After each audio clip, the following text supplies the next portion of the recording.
Okay, well, Chief Brown was prepared to give us a police department update at the prior meeting and was not able to attend due to the death of his father. So wanted to give Chief an opportunity to give that report tonight.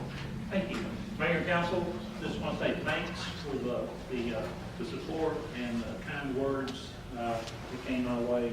That was greatly appreciated by myself and my family. My dad was a huge fan of the city of Euless. He lived in Bedford. He said, well, why can't they do it like Euless does? Okay.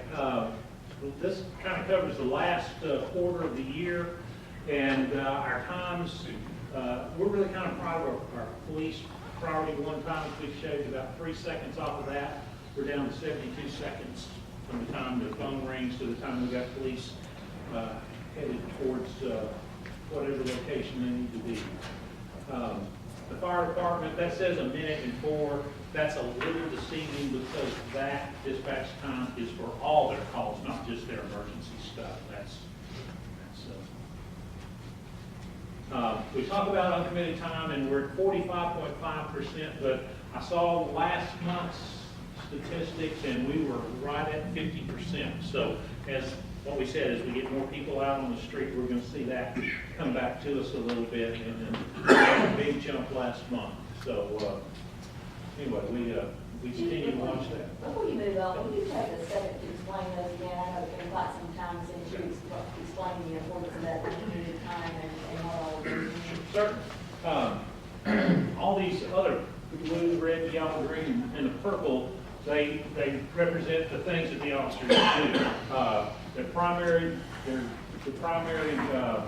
unit on 9.5% of the time, backup, say 12.8% of their time. Priority 4 calls, those are calls that aren't emergencies. They take about 25% of our time. Traffic enforcement, about 4%, and self-initiated activity, about 2%. And what we want is that non-committed time. We want them to have more of that so that they can be seen driving through the neighborhood. It's not committed to doing these other things. It is non-committed, and that way they can spend it in preventative patrol. They can be seen in apartment complexes. They can be seen in, they can get out of their car and actually walk different places to be seen and make what we think a greater impact and have a greater presence and a greater impact on the crime and the fear of crime in certain areas. So as we get that non-committed time back more than 50%, that means our guys aren't going from call to call to call, and they're having a little more time to get out there and interact with the community and spend some time problem solving. Crimes against persons. In the police world, we have crimes against persons and crimes against property. We kind of divide them up like that. That's divided uniform crime report that's sent to the FBI every month.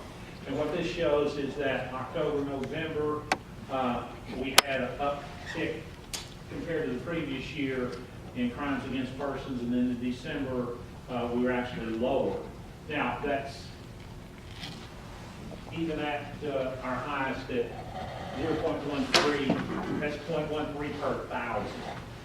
Okay. I mean, that looks like a really steep graph, but if you really charted it all the way out, it would really look kind of minuscule because it's 0.03 per thousand people. Okay. And that's what it looks like for the year. So for the year, we trended way down compared to the year before. And the reason that that's important, and the reason that, as we talk about property crime, or crime against the property here in just a second, what that does to us is that sets our overall crime rate. And then your crime rate is tied to federal funding for crime prevention programs or equipment or personnel. And the last few years, our crime rate has been so low, we have not qualified for federal funds that would come in and help us with personnel issues or equipment. So then our property crimes, we continue to have a downtrend in those even through the holiday season. November, December. Expect a little uptick in there with shoplifting and things like that associated with the season of shopping. And overall property crime, again, down almost every month. Well, it's down every month, well, except in January. So, again, a good year for us on our crime rate. Our new employee, we just swore him in last week, Alex Cervantes. He came to us from El Paso Police Department. He did 8 years at El Paso Police Department. He was a motorcycle officer, patrol officer. He had done a whole lot of things with them, and he wanted to come to this area. I think his wife is wanting to go to law school, and he was wanting to find a home, and we found him on the PAC test, and we just think he's a very quality individual. We brought him into the organization, and we look for not good things, but great things from him. He's a great guy, and one of the few that we hire that has previous experience. So we're not having to send him to the police academy. It's not going to be a year before he's real used to it. He'll go through the field training program, probably be accelerated a little bit through that, and he'll come out probably, 14, 15 weeks and be able to go right to work for us, which will be a huge impact for us.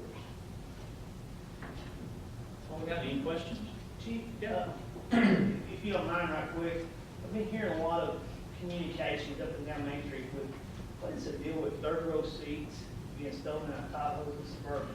It's happened a couple of times. I don't know that that's an epidemic. I wouldn't say it's epidemic, But yeah, I think I've got some phone calls on that. what happens is, of course, they're easy to get.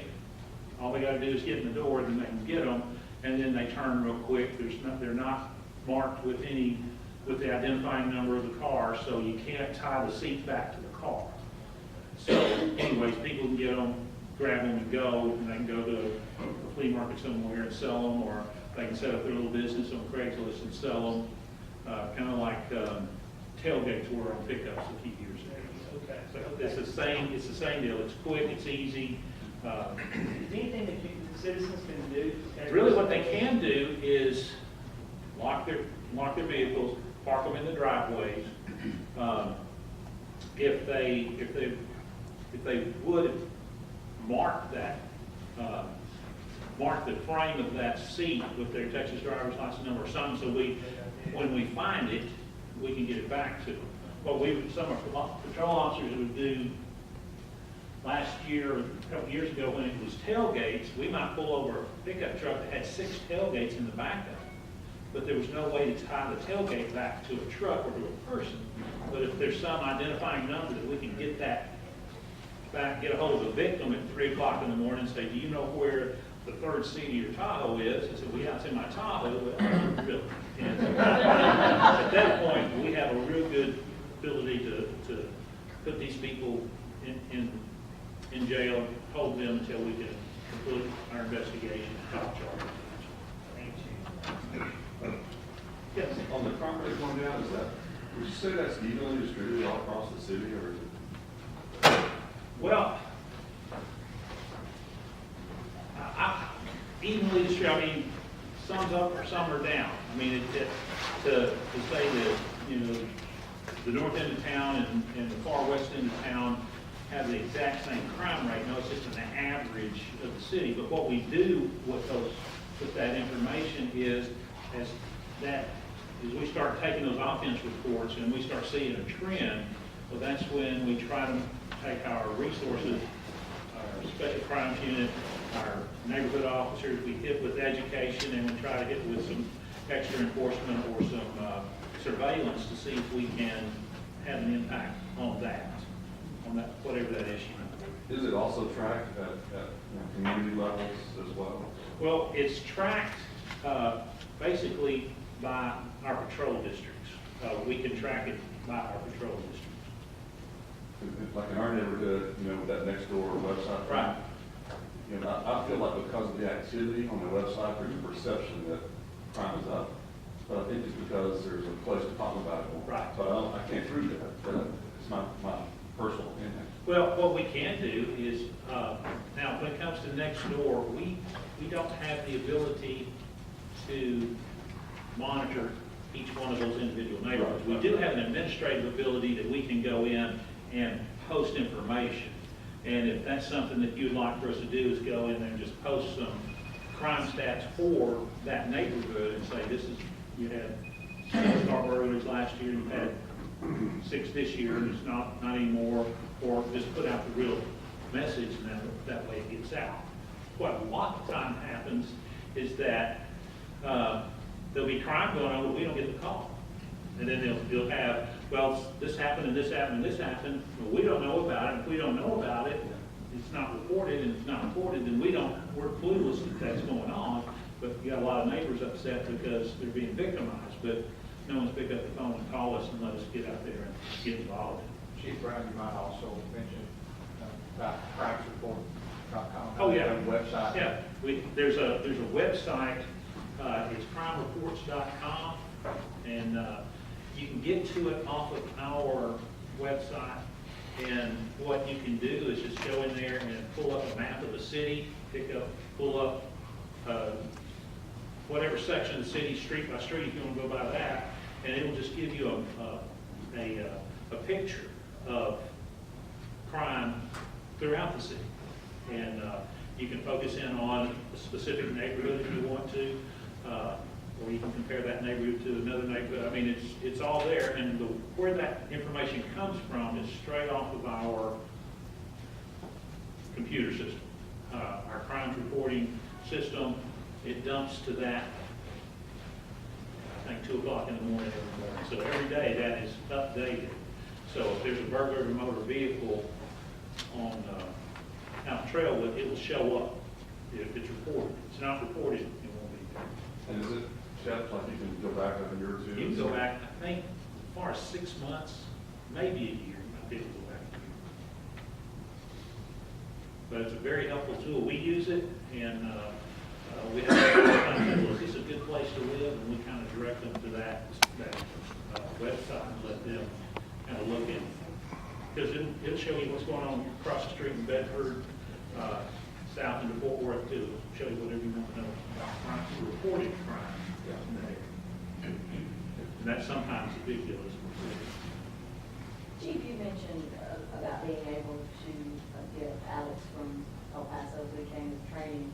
Would you remind us again about how long it takes when you have to start one through the academy and what that process takes? Where I know we continue to think we're about to get ahead, and then we reported to you last week, we had one of our, we have a lot of great officers, but one that's just been an absolute excellent hire and is going to be leading us because he has a great opportunity with his family to join family business. But when you have to replace him, when you have to start with someone from scratch, what does that take you? It's right at it here. It takes us, it depends on how, we have openings right now, but we can't fill them because we've expired the eligibility list for police testing. So we'll have to wait for the next police testing, and when that happens, then it's probably at least a month before we can interview any of them. And then after we interview them, then it's probably another month and a half, 2 months before we get their background completed. Then we gotta get them lined up for the police academy, and it's 18 weeks through the police academy. They come out of that, then it's another 18 to 20 weeks in field training. So it could very easily be, the quickest you could do it, I think, would be, what we say, 9 months, Bob? But usually it's anywhere from 10 to 12 months from the time you need them to the time that they are driving in a squad car by themselves. And that's best case scenario, assuming all those Yeah, all grades those. of training and they make it through the training. So they're continuing to try to get back to full staffing, but with the retirements we've had and with any of the turnover that we've had, it's just been a challenge to get back there. And try to get those that have come with experience, that shortens it somewhat. That is a huge win for us.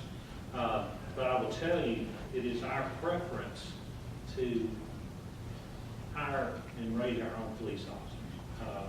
you get a great guy like this who comes from El Paso for a really great reason, but there's some police officers out there who didn't work out there, and then they worked over here, and it didn't really go well for them here, and then they're just looking for some place to lie. And, well, the question we ask is, if we bring this person into our organization, will we be a better organization with them in it? And if we can't say yes, then we'll sit on the open and we'll do without that person until we find the right fit for our organization. Is there a difference in we brought in several from the New York area that came down, from a training standpoint? Are they that much farther behind, say, the El Paso guy who already has Texas law understood? Well, yeah, because he plugs right in. We take all those guys that we get out of New York or from out of state, we will take them, put them in the police academy for the first, I think, like 8 weeks. And then they get Texas law, code of procedure, traffic. They get all of that, and they get prepared to challenge the state licensing test.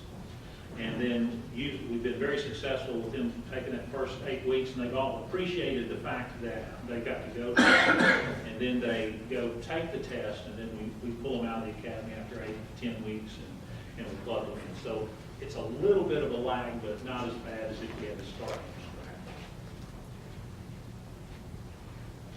Thank you. Any other questions? Mr. Bynum, here's the answer to your question. Bicycle locks.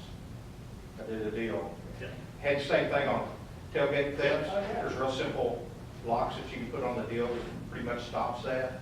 So I pulled it up. You can lock those third seats with a bicycle lock. Can you put that on the next Sure. four sites? Yeah, we can do that. That's a great idea. Because I know this last couple of weeks. Oh, yeah, I've read about several of those. Yeah, it's a great idea. All right. Thanks, Chief. Thank you.